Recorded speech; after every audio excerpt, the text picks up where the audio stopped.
Yo, yo, yo, what's going on, Laker Nation? This your boy, Lakers Chronicles. I'm back. Just want to talk about a topic I saw on ESPN today about Stephen A. Smith saying the Los Angeles Lakers should trade Brandon Ingram. Do I agree or disagree? And I want to know what y'all think as well, man. So let's go ahead and get into that. And my answer would be absolutely not. Brandon Ingram has the length, the size. He's a wing, and that's the way the NBA is going now. 3 and D also could be a superstar. I believe he has the potential to be a superstar.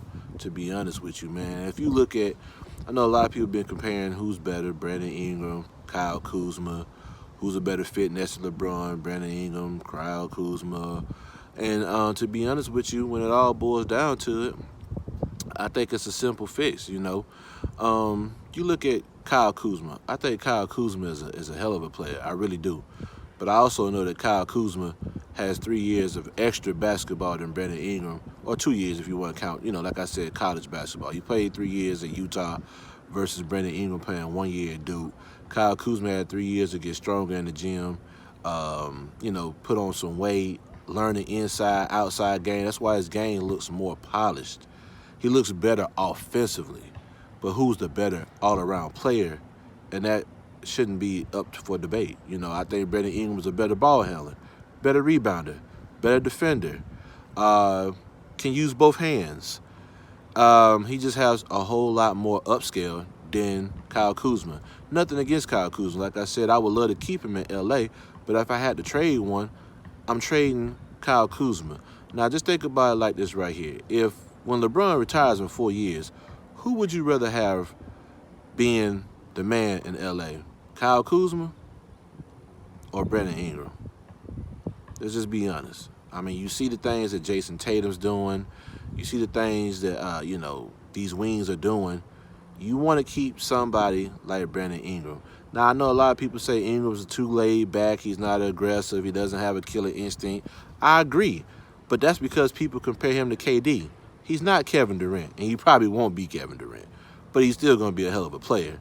And I think he's on the right team to make him that hell of a player, to be honest with you. I think Kyle Kuzma looks better because he's just more aggressive. Kyle Kuzma gets the ball, and he chunks it, man. He don't really run the offense. He don't really pass the ball. He gets it, and he lets it fly. So it looks like he's doing more, but he's really just not going through the flow of the game. He's just jacking up shots. Brandon Ingram's more reserved. He goes through the flow of the game, not as aggressive, and still puts up the same stats as a Kyle Kuzma.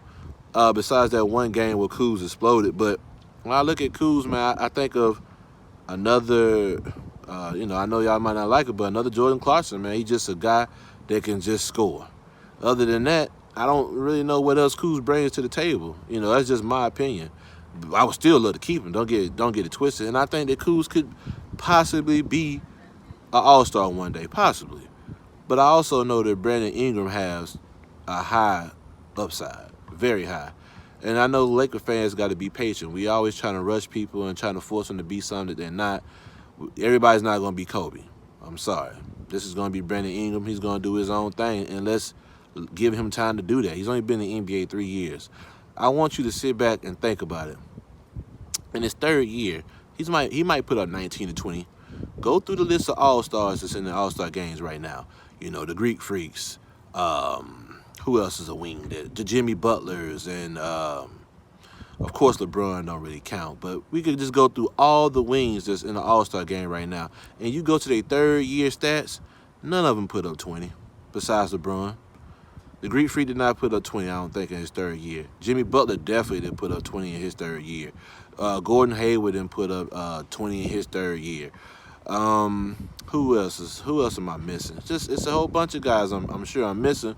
But to get that type, the Brandon Ingram's production is right on time.